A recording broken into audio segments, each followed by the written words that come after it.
भारत के संविधान में पंथ वाइज और कुछ लिखा ही नहीं है, केवल हिंदू शब्द लिखा हुआ है। भारत के संविधान में कहीं क्रिश्चियन नहीं लिखा है, भारत के संविधान में कहीं मुस्लिम नहीं लिखा, कुछ नहीं लिखा है, हिंदू लिखा है। चाहे आर्टिकल 25 देख लीजिए, एक दो बार और लिखा हुआ है। और इसके लिए सांसद और विधायक नहीं, वो तो जिम्मेदार है ही है, इसके लिए सुप्रीम कोर्ट के जजेस जिम्मेदार है। सुप्रीम कोर्ट के जज इसलिए जिम्मेदार हैं क्योंकि वो जो फैसला दे देते हैं उस फैसले के बाद सबका मुंह बंद हो जाता है, और वो जो फैसला दे देते हैं वो हाई कोर्ट के ऊपर बाइंडिंग हो जाती है।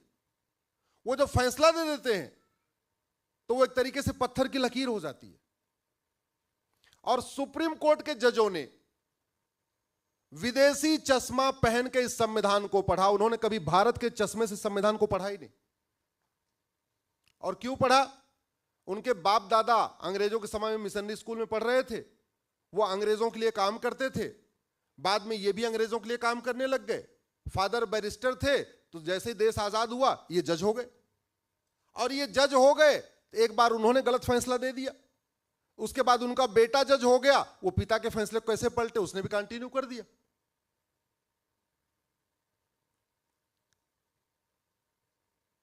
मैं उदाहरण के साथ बताता हूं, आप सारे लोग पढ़े लिखे हैं। भारत का, इसमें कोई लॉ ग्रेजुएट है क्या? कोई वकालत कर रहा है क्या? नहीं है? अच्छा, कोई बात नहीं, मैंने कहा उसको थोड़ा और क्लैरिटी आ जाएगी। भारत के संविधान का आर्टिकल 27 कहता है रिलीजन को प्रमोट करने के लिए 1 रुपए नहीं खर्च करना। अब याद रखिएगा, धर्म और रिलीजन में अंतर होता है। धर्म और रिलीजन में जमीन आसमान का अंतर होता है। दुर्भाग्यवश कॉन्वेंट एजुकेटेड मिशनरी स्कूल से पढ़े हुए जजों ने धर्म को रिलीजन समझ लिया और रिलीजन को धर्म समझ लिया। सबसे बड़ी समस्या यहीं से शुरू हो गई, जबकि धर्म जोड़ता है और रिलीजन तोड़ता है। मेरी एक PIL चल रही है जिसमें सरकार को नोटिस हुआ है कि सबसे पहले आप धर्म और रिलीजन के अंतर को समझाइए, इस पे 1-2 चैप्टर रखिए स्कूलों में, सभी बच्चों को पता होना चाहिए धर्म क्या है और रिलीजन क्या है। सबसे बड़ा ब्लंडर यही है। ये पीछे मुझे लगता है कुछ यंग जनरेशन बैसी हुई है, ये कुछ 8वीं के बच्चे दिख रहे हैं, कुछ 10वीं के बच्चे दिख रहे हैं, ऐसे लग रहा है कुछ ग्रेजुएशन के भी बच्चे दिख रहे हैं। इनसे पूछो तो इनको मतलब धर्म का मतलब रिलीजन, यही इनको पढ़ाया गया, और रिलीजन का धर्म। अरे भाई, हमारे जो शब्द हैं उनका अगर अंग्रेजी में शब्द नहीं है तो उसको एज इट इज पढ़ो, काहे लिए जबरदस्ती उसमें कोई शब्द ठूस रहे हो? धर्म के लिए अंग्रेजी में कोई शब्द नहीं है, ब्रह्म के लिए अंग्रेजी में कोई शब्द नहीं है, योग के लिए अंग्रेजी में कोई शब्द नहीं है, गृहिणी के लिए अंग्रेजी में कोई शब्द नहीं है। हमारे पास एक शब्द है ना, गृहिणी। हम अपनी माता को, अपनी पत्नी को क्या कहते हैं? गृहिणी। क्यों कहते हैं? गृह मतलब घर, और ऋणी मतलब ऋणी होना। जिसका पूरा परिवार ऋणी हो उसको क्या कहते हैं? गृहिणी। ऐसा शब्द अंग्रेजी में है क्या? नहीं। अब जबरदस्ती गृहिणी को हाउसवाइफ बता रहे। अगर हाउस की वाइफ अलग है फिर ऑफिस की वाइफ अलग। क्या तमाशा कर रखा है?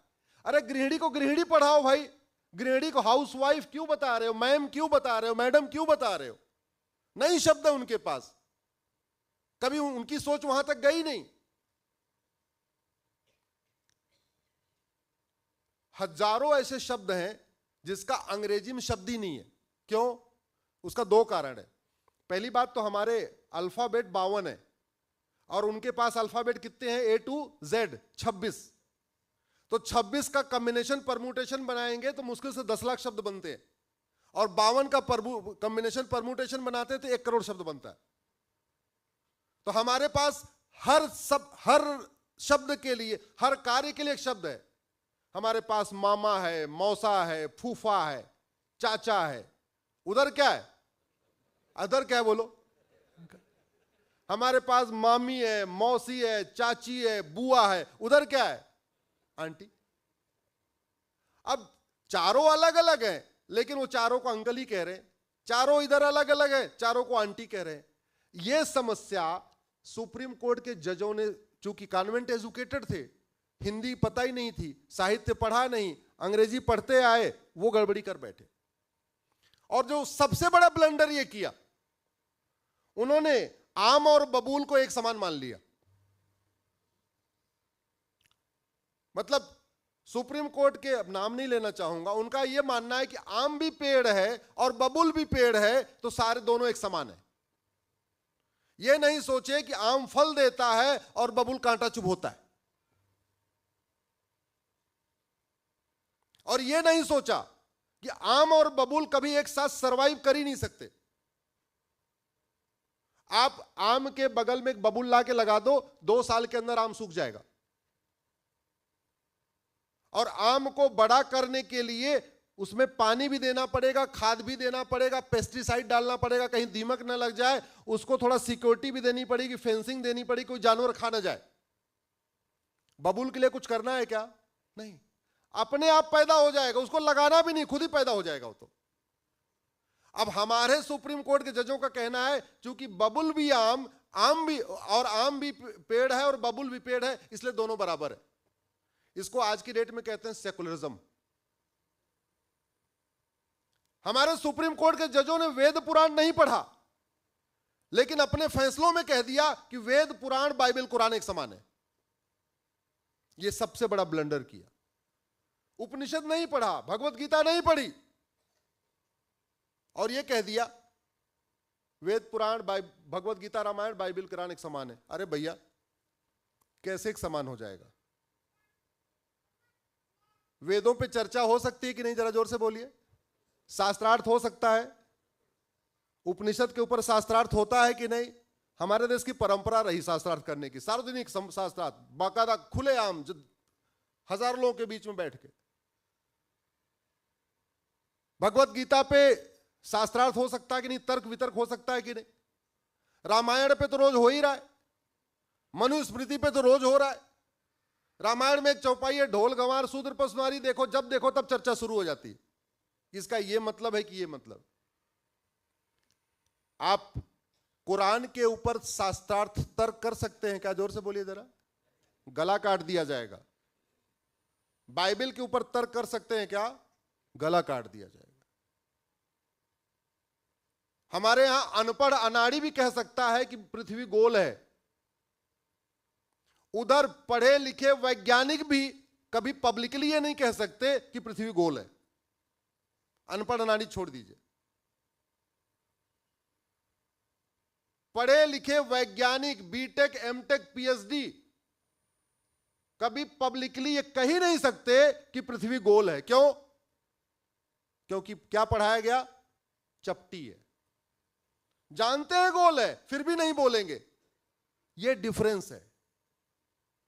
और हमारे सुप्रीम कोर्ट के जजों ने कह दिया नहीं नहीं नहीं नहीं, धर्म और रिलीजन एक ही बात है, वेद पुराण बाइबल कुरान एक ही समान है, यानी आम और बबूल का पेड़ एक जैसा है।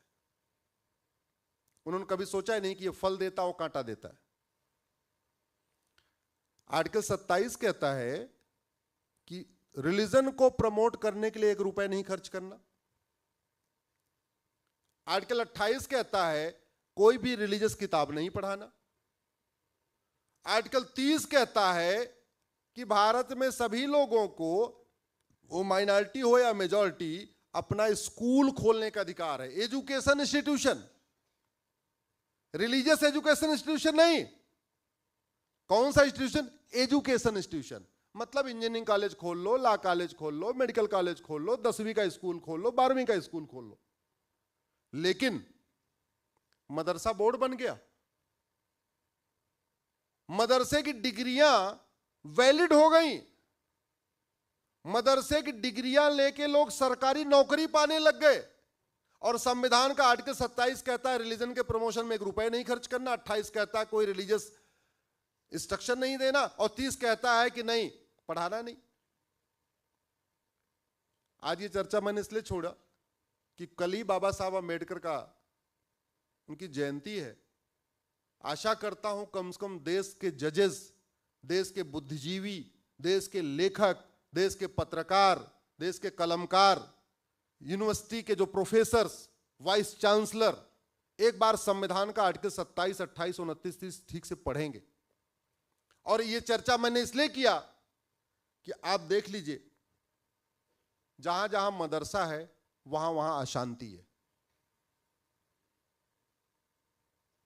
अफगानिस्तान में हम खत्म हो गए मदरसों के जिहाद के कारण। पाकिस्तान में हम खत्म हो गए मदरसों के जिहाद के कारण। बांग्लादेश में हम खत्म हो गए मदरसों के जिहाद के कारण।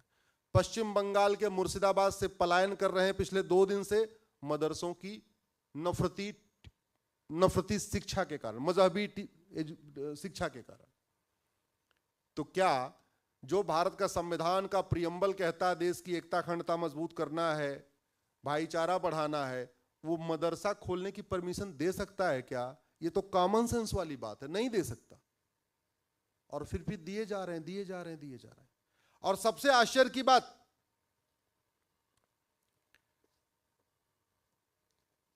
पहले कुछ क्लैरिटी नहीं थी। ये राइट टू एजुकेशन एक्ट बना 2009 में, तो मदरसे इसके दायरे में थे।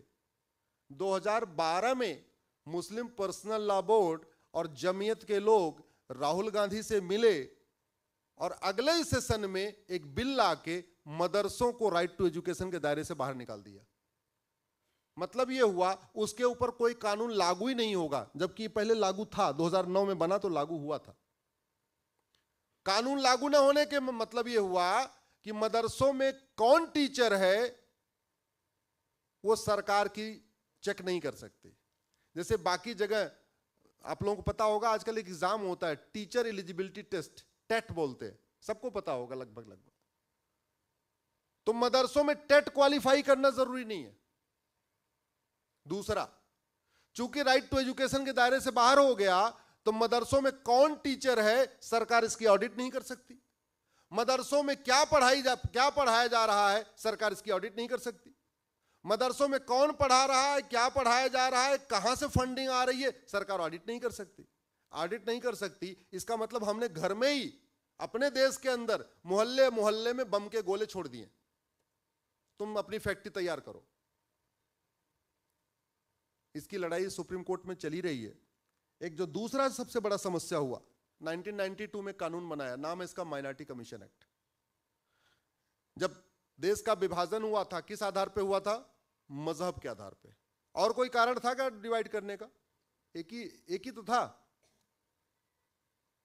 जिन्ना ने कहा हम पाक हैं और हिंदू नापाक है, और पाक और नापाक एक साथ नहीं रह सकते। और वो आग इतनी तेज फैली कि पूरे देश में पाक नापाक, पाक नापाक, पाक नापाक का सिस्टम शुरू हो गया। और जिन्ना ने बोला चूंकि हम पाक हैं, तुम नापाक हो, हम अपना अलग से एक पाकिस्तान बनाएंगे। पाकिस्तान का मतलब पाक स्थान, पवित्र स्थान। पाक का मतलब पवित्र होता है। कितना पवित्र है अलग बात है, रोज वहां बम धमाके हो रहे हैं। तो जब भारत का संविधान बना, तो संविधान निर्माताओं ने, खासतौर पे सरदार पटेल ने 23 अगस्त 1948 को संविधान सभा में कहा, अब मजहब के आधार पे यहां कुछ नहीं चलेगा। मजहब के आधार पे कोई रियायत नहीं मिलेगी। अभी भी मौका है, जिसको जाना चाहे चला जाए। 23 अगस्त 1948 का संविधान सभा में सरदार पटेल का यह संबोधन है बाकायदा। उस समय कुछ लोग रियायत मांग रहे थे, बोला ना, हो गया, बंटवारा हो गया, अब कोई रियायत नहीं मिलेगी।